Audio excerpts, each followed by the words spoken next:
I am Paul Macaulay, De La Salle Christian brother, British by birth, Irish by all my origins, at the level of my genes, 65 and living in Peru.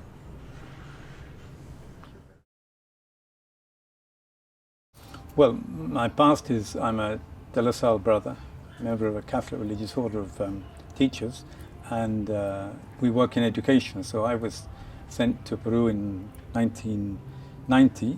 I had 10 years in a Peruvian slum, in a school, formal school, as a headmaster.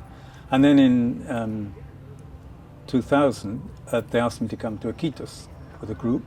We had no specific mission. We were to come and find out what there was to do.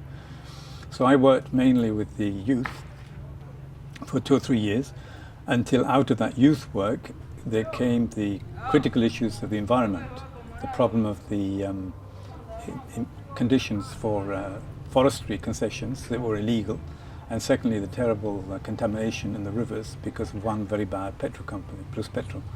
So out of that we formed the Red Ambiental Loretana, and that brought me closer into contact with the indigenous, and particularly with the young indigenous who were in the town and who were frustrated about how they could express their anger. And that's how we ended up having them on our site here, offering them accommodation that was supposed to be for 30 people and now it's for 80. It's a very big challenge because effectively as soon as they come from the communities into a town looking for higher education, which isn't particularly high and it's not at all adapted to what they need, but anyway, looking for higher education, immediately they're dependent on a foreign language, Spanish. They're dependent on a teaching system that they've never met before. They're dependent on an economic system that needs money, coins, whereas in the community they don't need money, they can eat and they can live without that. So they are effectively dependent, but it's trying to make them understand that they've got tremendous roots of wealth and make them see how they can do a deal with this, how they can actually be giving, for example, by giving us some of their cultural information and letting us know their value system is giving. They're giving. Giving to their fellow students in the university, giving to the teachers is a way of giving, so that they can. But the dependence, unfortunately, is there. There's no way of getting around it. I think we're more enslaved now than ever. We're enslaved by an economic system. We're enslaved by a political system that's tied to the economic system. And we're enslaved by spiritual systems that basically domesticate people to another system of power. So you just have another set of leaders, give you another set of dogmas, and so you have dogmatism on the economic level, and if you don't believe the economic level, the economic dogmas, you're set aside by the World Bank. It's just like the mother church having her holy office, that would punish people in the Inquisition. You now have the World Bank punishing people, or the Fondo Monetario punishing people if they don't keep the economic laws. So it's a parallel of economic corruption with spiritual corruption.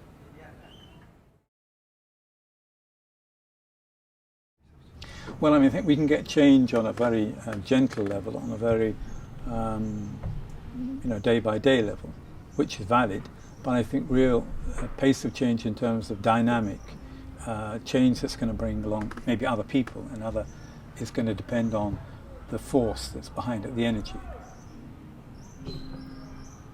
It's not so much that humanity or one big nation, because of numbers, will necessarily progress or move things on. It could be from a very small group and from a very insignificant, maybe fragile group, that a change can come. I believe very much in evolution. I believe very much in process, but that will come with its own tremendous ups and tremendous downs. There's nothing beautiful about it necessarily. So we're never sure whether we're going to go through a nice smooth space for a while, or whether it's going to be one big clash that might come out of that. There might be a wonderful temporary solution. It's not going to be political at all. It's going to be a wake-up call on an individual level. And things in individual people's life, or maybe occasionally spiritual events, or even an environmental event, may be enough to give the flip of the coin, to move people on, or move an individual on sufficiently to say, hang on, all the bits I had put together, they don't fit together now. Something's out of place. And that bit out of place will be a call for some sort of change in the paradigm. The paradigm has to change. I think it's going to come out of dissatisfaction that will change the paradigm. I don't think it would be rare that it's going to come out of some satisfactory. Maybe the satisfactory bit will be when you discover the tricks you've been led into and you wake up. That may be a nice feeling. Probably it's going to come out of need. There are going to be some very serious needs, whether they be physical in terms of hunger, problems of water, climate, problems of density of the towns, cities, violence, need for security. I'm talking about physical security. And I think those probably crises are going to bring about those moments of, wow, something's got to change. I've got to change, we've got to change, and probably will bring about some creative answers.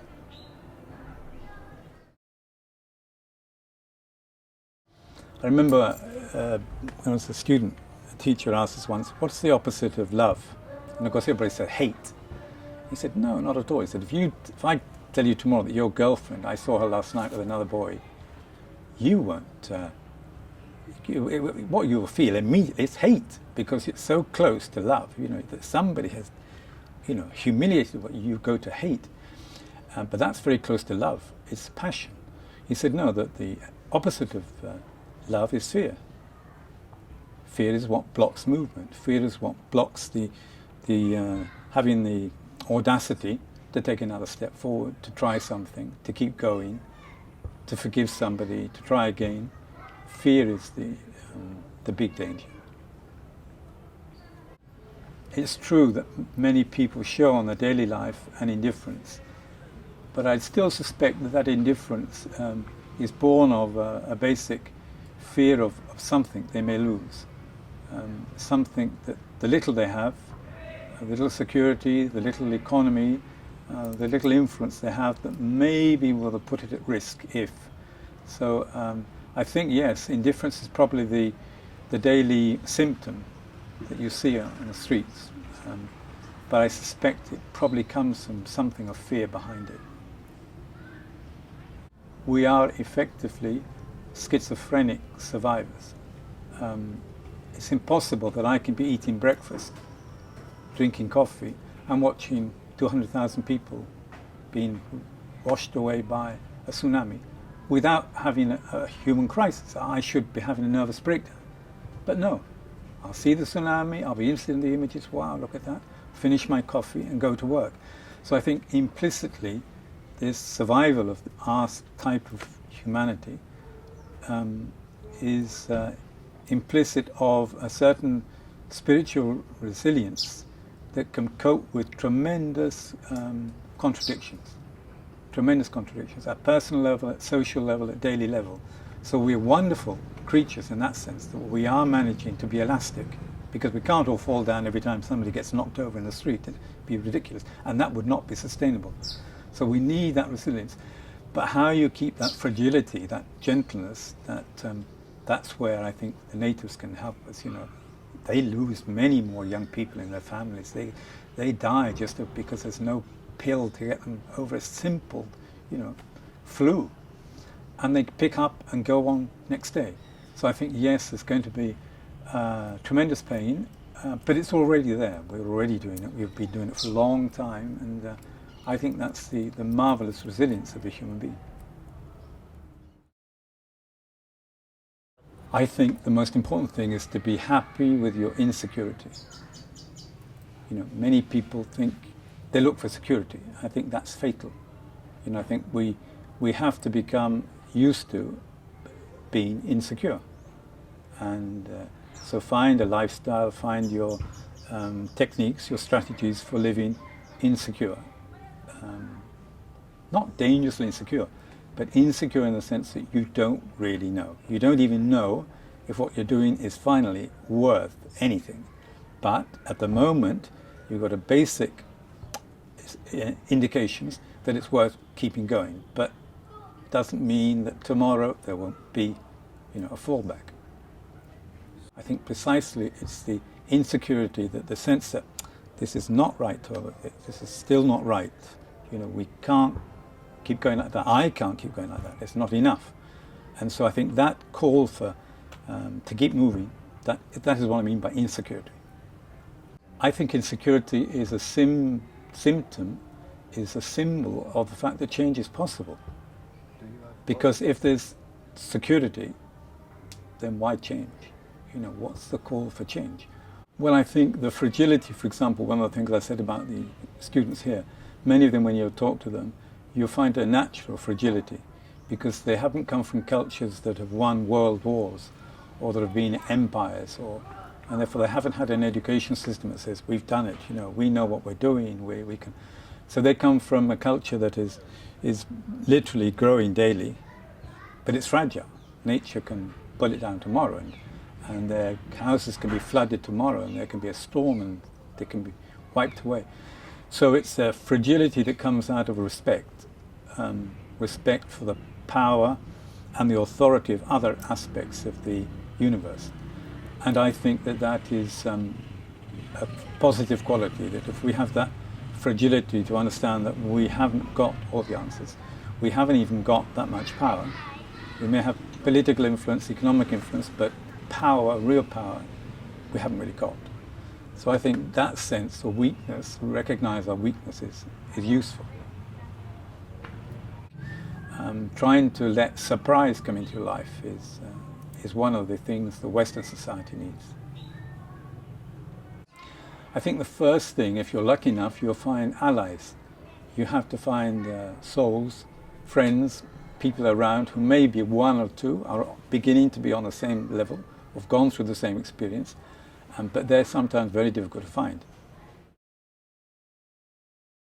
I think if there's going to be a humanity, it's going to have to be, we're going to have to find a way of being sustainable. Even if we're only 2,000 people, it's going to end up being some clever group or some lucky group who have ended up with the right answers in the right place at the right time.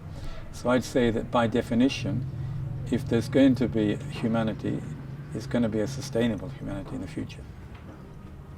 I don't think we can really talk about humanity, as an entity.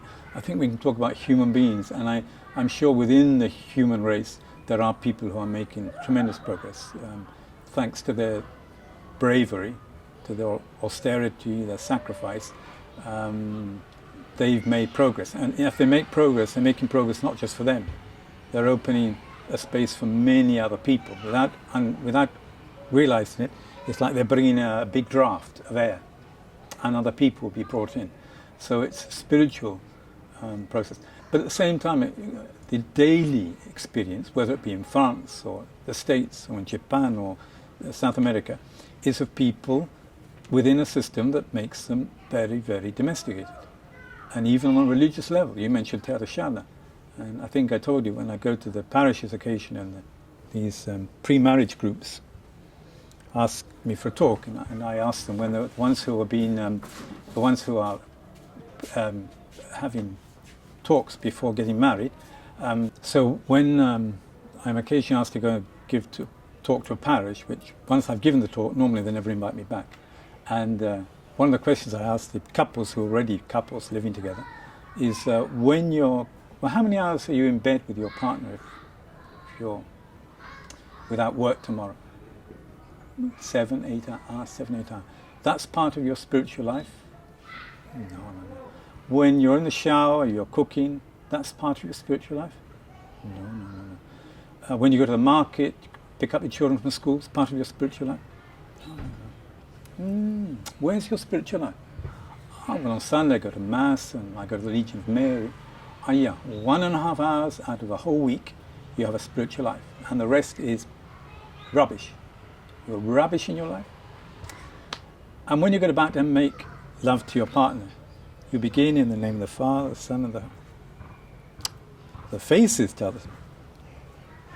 Why not?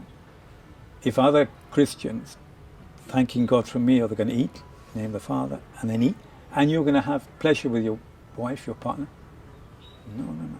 And then I get them to think that they are really rubbishing 98% of their life.